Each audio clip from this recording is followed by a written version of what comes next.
Olá, queridos, a paz do Senhor, tudo bem com vocês? Para mim é um privilégio estar novamente com todos para trabalharmos mais uma lição de Escola Bíblica Dominical, desta feita referente ao terceiro trimestre de 2020. Vamos mergulhar em mais uma aula interessante. Eu tenho certeza que nesse trimestre temos muito a aprender, muito a crescer em relação a tudo que será apresentado de conteúdo referente a essa nova revista. Iremos falar sobre os princípios divinos em tempos de crise. Eu quero de antemão salientar que essa é uma lição que foi publicada na década de 90, então se trata de uma republicação, porém o assunto é muito atual, é muito cotidiano e será muito proveitoso nós estudarmos sobre essa temática. Eu quero fazer também uma observação porque algumas igrejas da Assembleia de Deus fizeram uma inversão. Estão ensinando a lição de jovens para os adultos e de adultos para os jovens, referentes ao trimestre passado. E outras optaram em adotar essa republicação da revista da década de 90, que é o nosso caso aqui. Vamos estar trabalhando. O comentarista dessa lição é o saudoso pastor Bergsten. Ele teve uma contribuição muito grande em relação ao reino de Deus durante a sua trajetória, escrevendo vários livros, escrevendo um livro de teologia sistemática que leva o seu próprio nome e comentou também várias lições da CPAD, mais de 30. Então, uma pessoa muito gabaritada, de muito conteúdo, um finlandês que veio para o Brasil para exercer o seu ministério e contribuir com o reino de Deus na nossa nação. Vamos lá. Nossa lição é a lição de jovens e adultos, terceiro trimestre de 2020, título Os Princípios Divinos em Tempos de Crise. A reconstrução de Jerusalém e o avivamento espiritual como exemplos para os nossos dias. Como eu disse, comentarista, saudoso pastor Eurico Bergsten. Vamos falar sobre a lição de número 1, Daniel ora por um despertamento. Mas antes de começar, queridos, eu quero chamar a sua atenção para que você se inscreva no canal, deixe seu like ou dislike, faça seus comentários, compartilhe essa aula e as outras que virão para o maior número de pessoas, quer sejam irmãos em Cristo, quer sejam amigos que fazem parte do seu convívio, do seu cotidiano, para que possamos expandir esse canal e alcançar o maior número de pessoas possíveis através da propagação do reino de Deus utilizando essa ferramenta. Quero contar com você, vem comigo, mergulha nessa aula que será de grande proveito para a tua vida. Estarei compartilhando um pouco do que eu sei e através dos seus comentários irei aprender um pouco do que você sabe. Então vamos juntos, em nome de Jesus.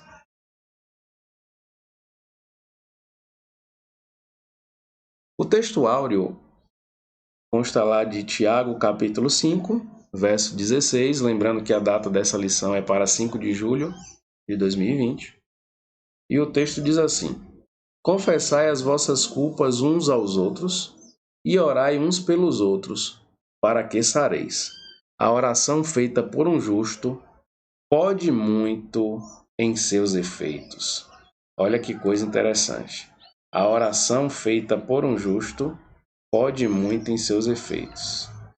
É tremendo interpretar dessa forma, é tremendo nós nos debruçarmos naquilo que nos diz a palavra de Deus, quando podemos observar lições como essas que refletem o conteúdo bíblico, que refletem o ensinamento genuíno da palavra, nós nos alegramos sobremaneira por conta da revelação que o Senhor traz para os escritores, que o Senhor traz para todos aqueles que comentam a lição, todos aqueles que se propõem a trazer um pouco do seu conhecimento, um pouco da sua experiência, da sua bagagem teológica e um pouco daquilo que Deus lhes inspirou e lhes revelou através das Sagradas Escrituras. Então, Cada detalhe da lição é importante que nós estejamos atentos. Eu vou, de forma didática, estar projetando na tela a lição escrita para você que tem a lição possa acompanhar, para que você que não tem lição possa, de repente, dar um print na tela ou examinar junto comigo passo a passo de cada trecho. E eu também quero te convidar a ler comigo as referências bíblicas. Eu destaquei algumas referências que estarão aí listadas no decorrer da lição e irei abrir o exemplar bíblico para estar manuseando e falando daquelas que eu julguei mais relevantes para que a lição possa ser enriquecida e você possa aprender um pouco mais à medida que eu for falando acerca do tema. Vamos lá, continuando. Eu falei sobre o texto áureo. Agora vamos para a verdade prática, que nos diz: o crente dedicado à oração pode exercer influência no céu, na terra e até sobre os poderes malignos. Olha que coisa interessante. No céu, na terra e até sobre os poderes malignos. Precisamos nos atentar muito para isso, porque nós vivemos numa sociedade em que a espiritualidade tem sido deixada um pouco de lado. E é muito importante para nós, homens e mulheres de Deus, que estão se dedicando a aprender a palavra, estejamos em dia com a nossa própria espiritualidade, com o nosso devocional, com a nossa vida de oração, porque através de uma vida de oração, através de um cotidiano da prática cristã relacionado àquilo que o Senhor estabeleceu na Bíblia Sagrada, o Senhor estabeleceu de ensinamento para nós e deixou exemplo através dos discípulos, possamos aprender ou continuar aprendendo, mas não só isso, desenvolvendo na prática aquilo que o Senhor deseja nos ensinar através da sua santa palavra, através das santas escrituras. A leitura diária vai de segunda a sábado e, como eu sempre reitero também, é importante nós contextualizarmos isso porque a leitura diária é composta de uma série de referências que nos dão uma ideia acerca daquilo que está sendo trabalhado na lição e isso se desenvolve à medida que nós vamos lendo no decorrer da semana.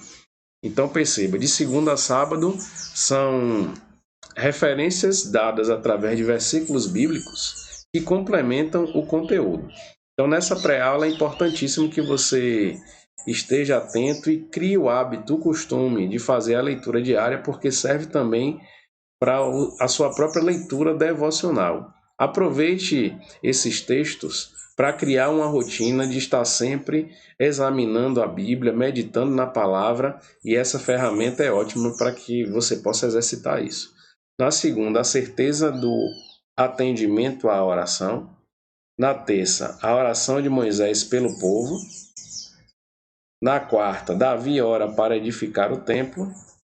Na quinta, a comovente oração de Salomão. Na sexta, a oração de Paulo pelos Efésios. No sábado, Abacuque ora pelo livramento. A nossa leitura bíblica em classe está lá em Daniel, capítulo 9, versos 1 ao 3, capítulo 6, verso 10, capítulo 2, verso 17 ao 19, e livro de Esdras, capítulo 1, versos 1 ao 5. Vamos lá. Nos diz assim: no ano primeiro de Dário, filho de Assuero, da nação dos Medos, o qual foi constituído rei sobre o reino dos caldeus, no ano primeiro do seu reinado, eu, Daniel, entendi pelos livros que o número de anos de que falou o Senhor ao profeta Jeremias, em que haviam de acabar as assolações de Jerusalém, era de 70 anos.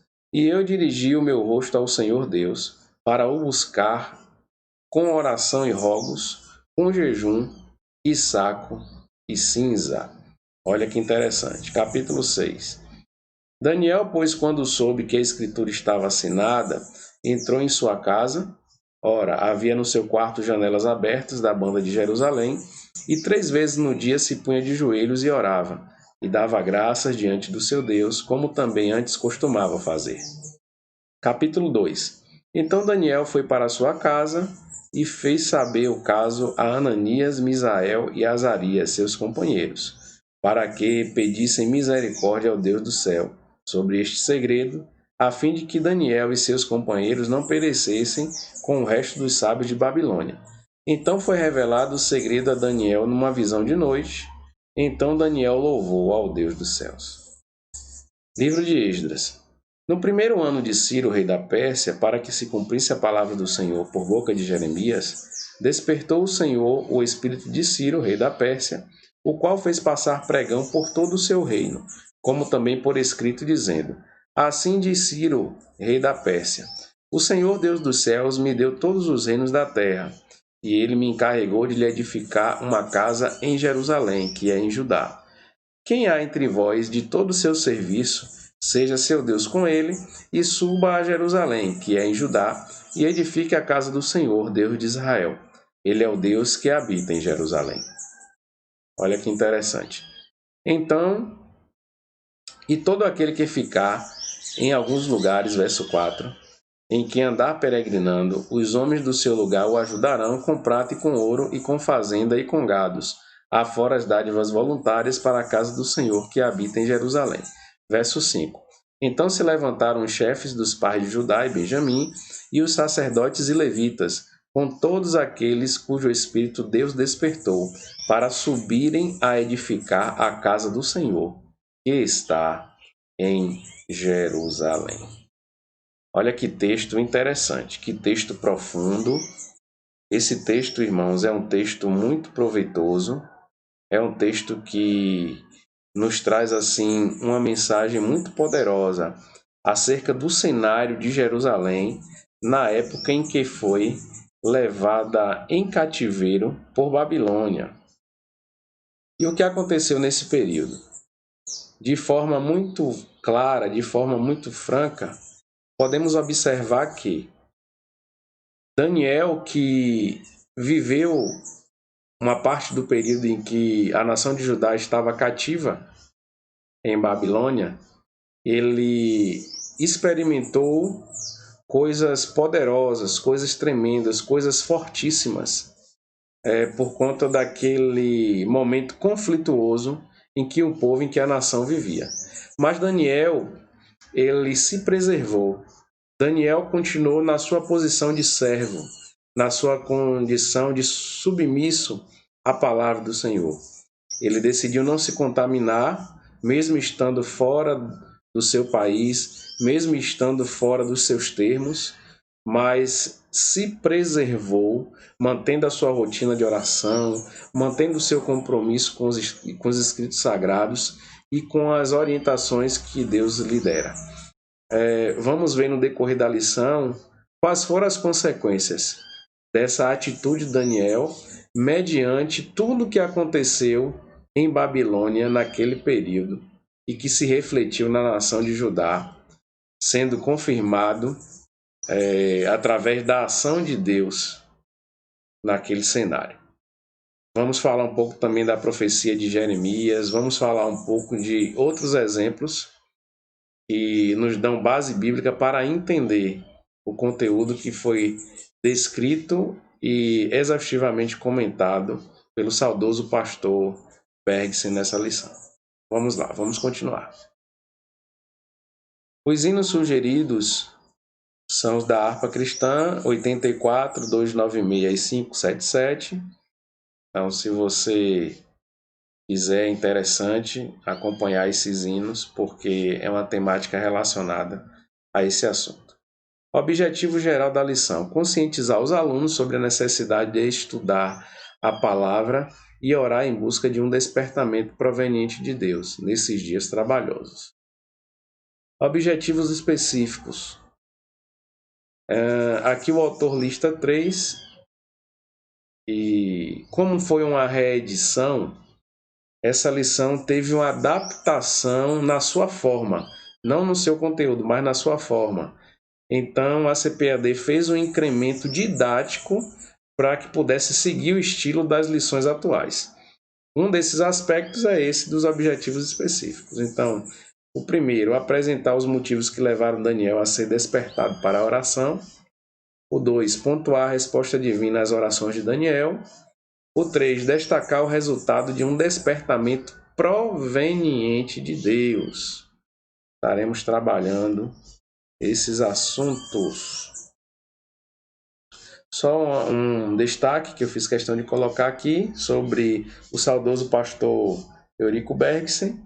Comentou essa lição na década de 90, contribuiu muito com a literatura evangélica, como eu disse, sendo autor de uma teologia sistemática que leva o seu nome, de diversos livros e sendo comentarista de algumas lições. Então é um adendo para complementar a estrutura da lição desse terceiro trimestre de 2020. Vamos para a introdução. Os crentes fiéis brilham como a luz e resplandecem no meio de uma geração corrompida e perversa. Assim era Daniel, quando no ano 606 a.C. foi levado cativo para a Babilônia. Era ainda muito jovem, tinha cerca de 15 anos. Muitos anos depois, Daniel gozava de elevado conceito no reino de Babilônia. Então, o que é que podemos ver na introdução de forma clara? Que Daniel foi para a Babilônia ainda muito novo, com cerca de 15 anos, mas isso não foi impedimento, nem barreira, nem justificativa para que Daniel deixasse de servir a Deus ou deixasse de estar na posição que Deus o colocara de servo fiel. Muito pelo contrário, ele permaneceu firme e isso trouxe um resultado muito positivo, não só para a vida dele, mas para toda a nação de Judá, que foi protagonista do cumprimento da promessa do Senhor naquele momento.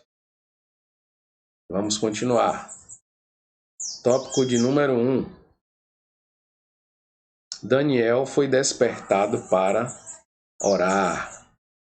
Olha que interessante. Ao ler o profeta Jeremias, capítulo 29, verso 10, ele observou que os 70 anos de cativeiro na Babilônia estavam para findar. Todavia, ainda não era possível notar qualquer sinal de que alguma coisa estivesse acontecendo na direção de uma mudança radical. Assim, Daniel começou a orar com jejum, cobrindo-se de saco e cinza em sinal de profunda tristeza, e orou com perseverança. O subtópico 1 nos diz que Daniel vivia uma vida consagrada a Deus. Isto dava-lhe condições de orar. A Bíblia diz que a oração dos retos é o seu contentamento, está lá em Provérbios.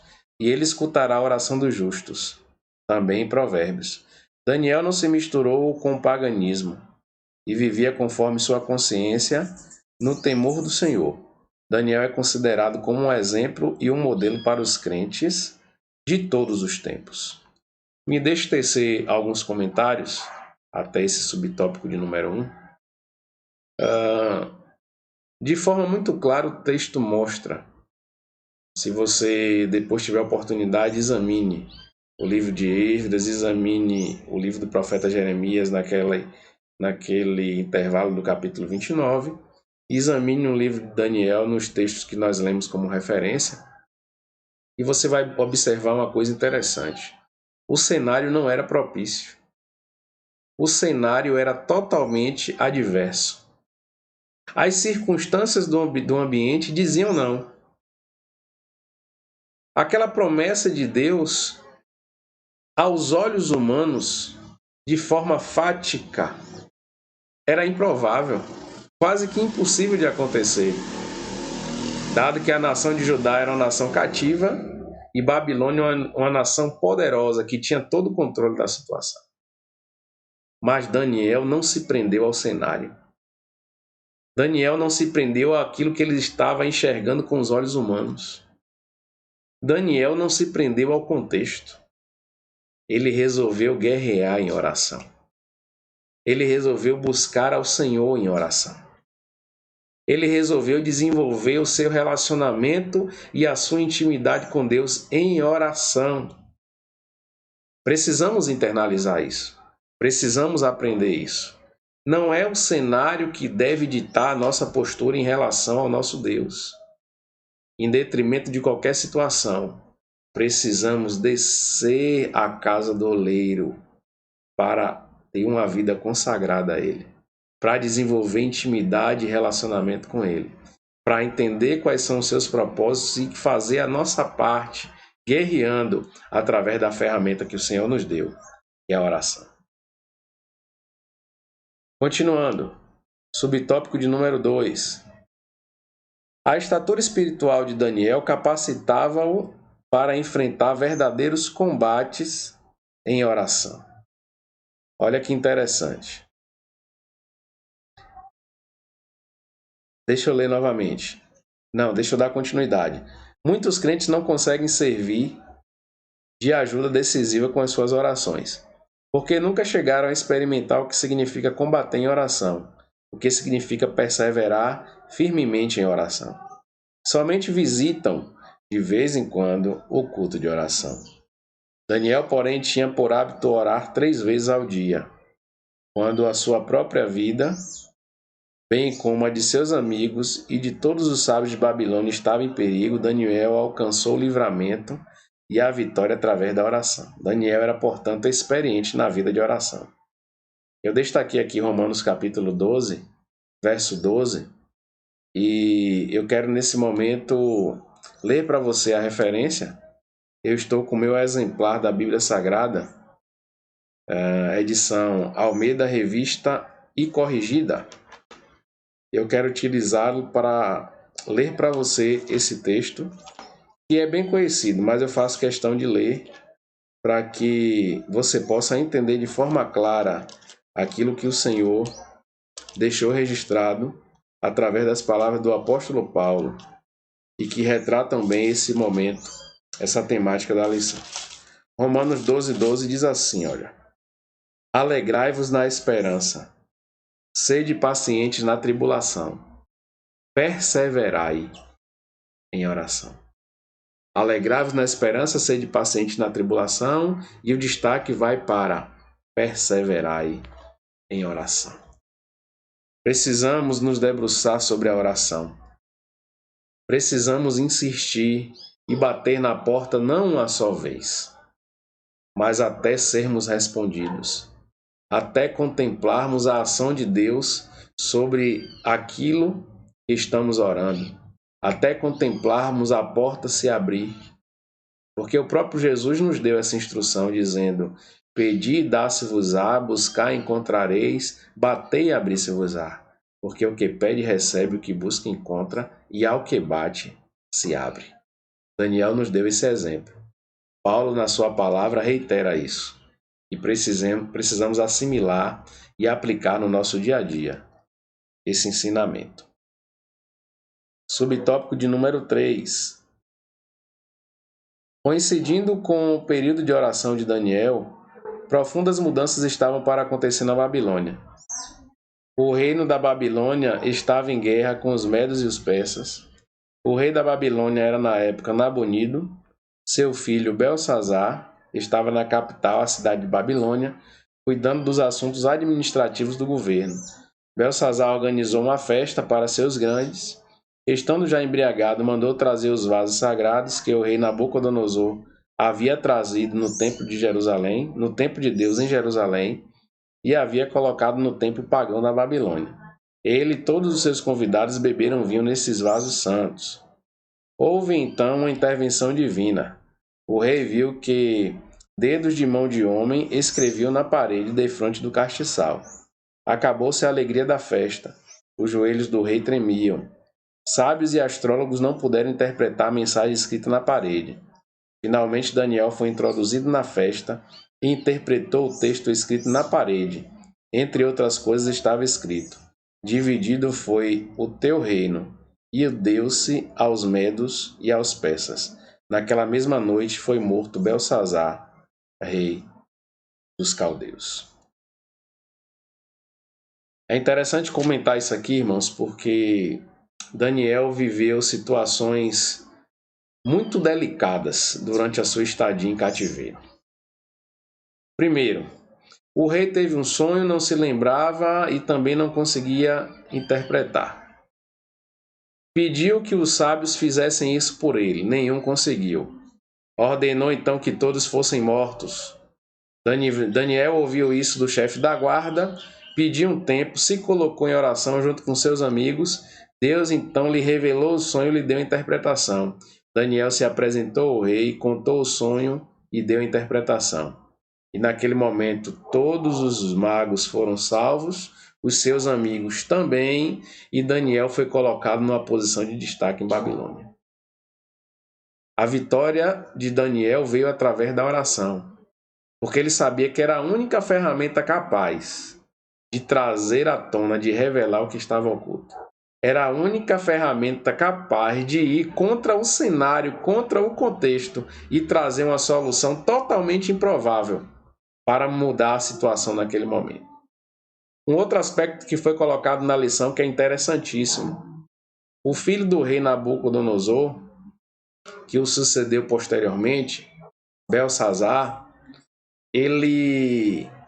o que é que acontece?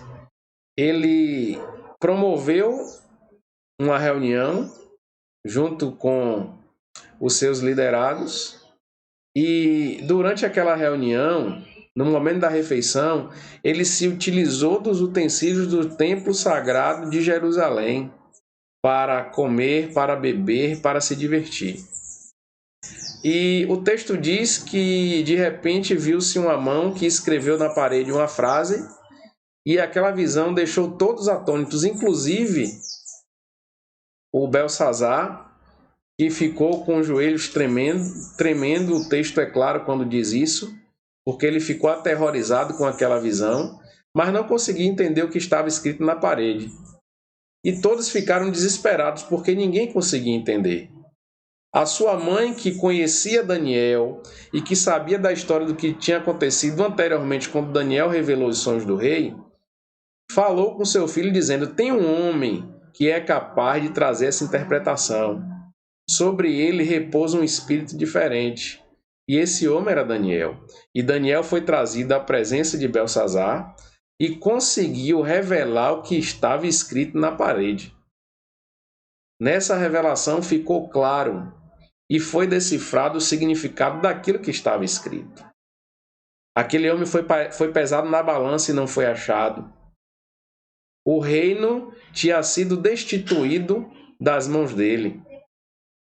E o seu destino estava selado naquele momento, porque os medos e os persas iriam assumir o controle daquela situação. Naquela mesma noite, Belsazar morreu. A palavra do Senhor se cumpriu, porque ele não foi temente ao Senhor, muito pelo contrário. Ele se enquadrou naquele cenário que descreve o salmista no Salmo capítulo 1. Ímpio, pecador, escarnecedor. E pagou um preço muito alto por conta disso. Mas Daniel, que era firme, Daniel, que era cheio de Deus, Daniel, que vivia uma vida de oração, foi usado como um instrumento, mais uma vez, para trazer aquela revelação e conseguir se consolidar numa posição de destaque em relação àquele governo que estava num período de transição. O cenário não era positivo, mas quem tem uma vida de oração não conta com cenário, conta com a intervenção de Deus. Aqui vai uma sugestão de leitura do autor Severino Pedro da Silva, Daniel, versículo por versículo.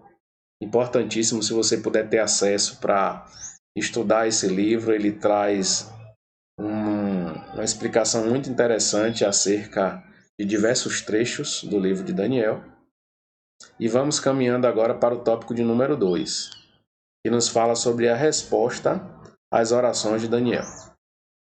Daniel havia orado, lembrando-se da promessa de Deus registrada pelo profeta Jeremias. Capítulo 29, verso 10. Vos visitarei e cumprirei sobre vós a minha boa palavra, tornando-vos a trazer a este lugar. Foi uma promessa que Deus fez, que após 70 anos ele iria visitar o seu povo e trazê-los de volta para a sua casa. Com a queda do reino babilônico e com o início do governo de Ciro, as coisas evoluíram com muita rapidez, deixando todos surpreendidos e admirados. Aí no subtópico 1, o autor traz assim: a Bíblia relata o que realmente aconteceu. No primeiro ano de Ciro, rei da Pérsia, para que se cumprisse a palavra do Senhor por boca de Jeremias, despertou o Senhor o espírito de Ciro, rei da Pérsia, o qual fez passar pregão por todo o seu reino, como também por escrito, dizendo: assim diz Ciro, rei da Pérsia: o Senhor, Deus dos céus, me deu todos os reinos da terra, e ele me encarregou de lhe edificar uma casa em Jerusalém, que é em Judá. Quem há entre vós de todo o seu povo, seja Deus com ele, e suba a Jerusalém, que é em Judá, e edifique a casa do Senhor, Deus de Israel. Ele é o Deus que habita em Jerusalém. Irmãos, vejam que coisa interessante. A Bíblia diz lá em Provérbios que, como ribeiros de águas, é o coração dos reis na mão do Senhor, para onde quer o direciona. Esse texto mostra isso de forma muito clara. Quando Ciro assume, ele reconhece que Deus lhe colocou naquela condição. Quando Ciro assume, ele reconhece que há uma responsabilidade que ele precisa cumprir, que ele foi colocado ali para uma missão de permitir com que o povo retornasse. Isso é tremendo, isso é poderoso. E a Bíblia diz: quando o justo governa, a paz e a alegria, e bendita é a nação cujo Deus é o Senhor. Percebemos de forma muito clara isso se concretizando no cenário judaico, nesse período, nesse momento, através do reinado de Ciro. Vamos lá, o que nos diz o subtópico de número 2? Conforme essa declaração de Ciro, estava cumprida a promessa divina dada através do profeta Jeremias. Mas tudo foi como diz a Bíblia, tudo muito mais abundantemente além daquilo que pedimos ou pensamos. Efésios 3:20. Vejamos, pois, o que estava para acontecer.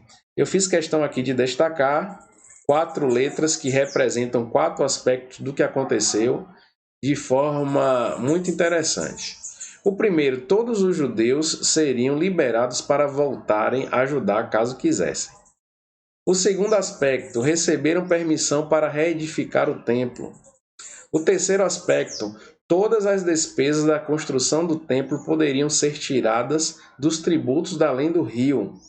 O quarto aspecto, letra D, os vasos sagrados devem ser entregues aos cuidados de Zorobabel, nomeado governador dos judeus pelo rei Ciro, para serem transportados de volta para Jerusalém. Irmãos, vejam que coisa interessante aqui podemos observar. O povo recebeu permissão para voltar para sua casa, para sua terra, para reconstruir. O povo recebeu permissão para reedificar o templo. Olha que coisa tremenda. Resgatar as suas raízes. Colocar em dia a sua cidade. Restaurar a sua espiritualidade, porque reconstruir templo é restaurar a espiritualidade. Coisa tremenda. As despesas da construção, todas custeadas pelos impostos recolhidos da além do rio. Os vasos sagrados do Templo de Jerusalém que estavam ali, nas mãos do rei Ciro, de propriedade, de posse dele, poderiam ser levados de volta. Sob o controle, sob o governo de Zorobabel, um representante judeu para governar o povo nessa empreitada. Só Deus é poderoso para fazer essas coisas. Só Deus tem o total controle para realizar, como diz a referência de Efésios, coisas que vão além do nosso entendimento, coisas que nos surpreendem. Precisamos confiar nesse Deus. Precisamos olhar para o panorama bíblico e absorver todo o ensinamento que ele nos traz e aplicar no nosso cotidiano para que sejamos vencedores, mas não só nós, todos que fazem parte do nosso cotidiano e a geração a qual estamos impactando através das nossas atitudes em Deus. Vamos continuar. Eu quero falar agora sobre o tópico de número 3, mas antes, mais uma orientação de leitura, Dicionário Bíblico Wycliffe, né, para que você possa destrinchar os termos bíblicos e possa estar adquirindo cada vez mais conhecimento acerca de cada palavra e expressão que aparece na Bíblia Sagrada. Tópico de número 3, já chegando à parte final da lição, nos diz o resultado de um despertamento proveniente de Deus. O rei Ciro foi despertado em seu espírito, como está escrito lá em Esdras 1:1. Despertou o Senhor o espírito do rei Ciro. Talvez por meio de seu contato com Daniel é que Ciro veio a conhecer a Deus e talvez até mesmo o adorasse. Ciro teve uma experiência pessoal com Deus no seu coração e passou a compreender as realidades de Deus que ele antes ignorava. E aí podemos perceber que o autor lista duas divisões que eu destaquei para vocês, porque é importantíssimo. O primeiro aspecto que está aqui na letra A, Ciro passou a ver Deus como o Senhor dos céus. Olha que interessante. O grande rei Nabucodonosor demorou a aprender esta lição. Cada despertamento verdadeiro faz com que o homem veja a majestade de Deus, sentindo a sua própria pequenez, o seu pecado e a sua baixeza. Saulo assolava, perseguia, fazia e desafiava, mas quando se encontrou com Jesus, no caminho de Damasco, caiu por terra e apenas pôde perguntar: quem é, Senhor? A Bíblia diz que ninguém pode dizer que Jesus é o Senhor se não for pelo Espírito Santo. Irmãos, isso aqui é muito forte. O rei Nabucodonosor, ele se exaltou. Ele ia ao terraço do palácio, batia no peito e dizia: conquistei, cresci, dominei, me destaquei, grande é o meu nome, grande sou eu. E o que aconteceu? Deus o abateu. Como aquela revelação da árvore grande, que os animais vinham, pousavam sobre ela, as aves, os animais ficavam debaixo da sua sombra, os seus frutos alimentavam a todos, era grande, frondosa, mas de repente aquela árvore foi cortada e ficou apenas o seu tronco, fixado na terra. A revelação de que Deus estava batendo Nabucodonosor por um período de tempo. E assim aconteceu. Porque o orgulho precede a ruína, a Bíblia diz. Então precisamos nos humilhar perante as mãos do Senhor, para que ao seu tempo Ele nos exalte. A exaltação que o homem recebe não pode partir dele mesmo, tem que vir do Senhor. Porque ao homem cabe ser humilde, ao homem cabe diminuir, para que o Senhor possa crescer através dele. Com Saulo foi da mesma forma. Tinha autonomia, tinha autoridade, tinha autorização para fazer o que quisesse, bem entendesse em relação aos cristãos aos quais ele perseguia.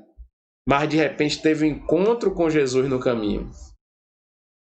E o homem que era perseguidor reconheceu que Jesus havia convocado ele para um ministério específico, para uma missão específica, e anulou-se, se transformando de perseguidor para perseguido, abrindo mão da sua condição humana para renunciar seus privilégios e se dedicar à obra de Deus. Podemos observar na Bíblia Sagrada que foi o apóstolo de maior destaque no Novo Testamento.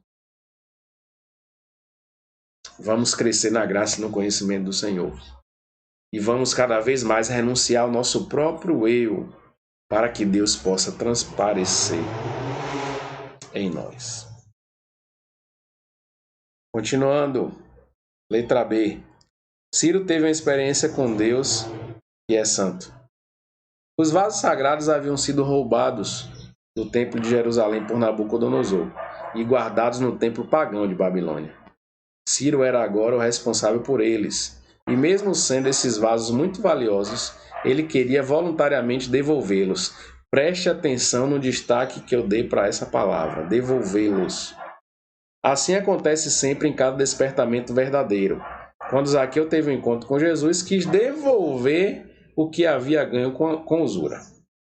Vamos lá, irmãos. Todo encontro com Deus resulta numa transformação genuína. O velho homem passa a ser novo homem. A regeneração se manifesta porque essa é uma obra que o próprio Cristo desempenhou na cruz do Calvário. Com Ciro, aconteceu. Ele percebeu que aqueles indumentários, aqueles utensílios pertenciam ao povo de Israel e, mais importante ainda, eram utensílios do templo sagrado do Deus de Israel. Se propôs a devolvê-los. Zaqueu, quando recebe Jesus na sua casa, reconhece que precisava mudar e se predispõe a devolver tudo o que ele possuía, oriundo das suas atitudes em relação ao próximo, a ponto de dizer: Senhor, se eu defraudei alguém, eu estou disposto a restituir. Mudança de vida, 180 graus, arrependimento, uma nova postura, uma nova atitude, conserto em relação aos erros que cometemos. Precisamos internalizar isso. Deus perdoa os nossos pecados, perdoa. O Senhor lança no mar do esquecimento. Mas nós somos responsáveis pelas nossas atitudes. Portanto, precisamos corrigir os erros que cometemos no passado. Vamos continuar, seguindo para a conclusão, subtópico de número 2 e último. O rei Ciro recebeu bênçãos espirituais. Vamos ver o que nos diz essa parte. O profeta Isaías, 200 anos antes, profetizou acerca de Ciro, chamando-o de ungido do Senhor. Olha que coisa interessante, Isaías 45:1. Isso nos permite entender que o Espírito Santo deve ter-lhe proporcionado alguma bênção espiritual. Cada despertamento traz bênçãos para o coração do crente. Olha que coisa tremenda, irmãos. Quando nós nos propomos a fazer a obra de Deus, quando nós nos propomos a fazer algo para Deus, quando nós nos propomos a adotar uma atitude de novo homem, homem espiritual, homem liberto, homem transformado, isso se converte em bênçãos espirituais para nós, porque nós fomos eleitos em Cristo e predestinados, como aprendemos na lição passada, para usufruirmos de todas as sortes de bênçãos espirituais nos lugares celestiais em Cristo Jesus. Basta assumirmos a nossa postura, basta carregarmos nos nossos ombros a nossa responsabilidade, basta entendermos o ensinamento que a Bíblia Sagrada nos traz e colocarmos em prática, para que esse impacto tremendo de vitória repouse sobre nós. Lição maravilhosa. Daniel, que orou por um despertamento, que orou por um avivamento, que orou para que a profecia se cumprisse, que orou para que o povo voltasse do cativeiro, que orou para ter comunhão, intimidade com Deus, que orou para que o Senhor revelasse os seus segredos, que orou para guerrear mesmo diante de decretos estabelecidos para punir aqueles que buscassem outros deuses. Esse é o aprendizado que nós devemos carregar. Que Daniel seja exemplo para mim e para a tua vida, para que sejamos vitoriosos, para que sejamos mais do que vencedores em Cristo Jesus. Eu quero te agradecer pelo prazer de estar com você, de ter a sua atenção. Me acompanhe nas demais lições, me acompanhe durante todo esse trimestre. Acesse o nosso canal, Dia com Deus, faça seus comentários nos vídeos, compartilhe com as pessoas, contribua para que o reino de Deus seja propagado através dessa ferramenta. Para mim é muito bom ter essa oportunidade de transmitir um pouco do que eu tenho aprendido no decorrer desses anos, como servo de Deus, como pastor, como irmão em Cristo. Mas não só isso, para mim é um prazer também aprender com você. que está do outro lado da tela me ouvindo, me acompanhando, mas eu só vou poder fazer isso se você comentar, se você sugerir, se você se relacionar comigo durante essas aulas, tá certo? Que Deus te abençoe, que você tenha uma semana vitoriosa na presença de Deus. Estamos juntos em Cristo para vencer, assim como Daniel venceu de joelhos, caminhando em oração. Que Deus te abençoe. Muito obrigado pela sua companhia.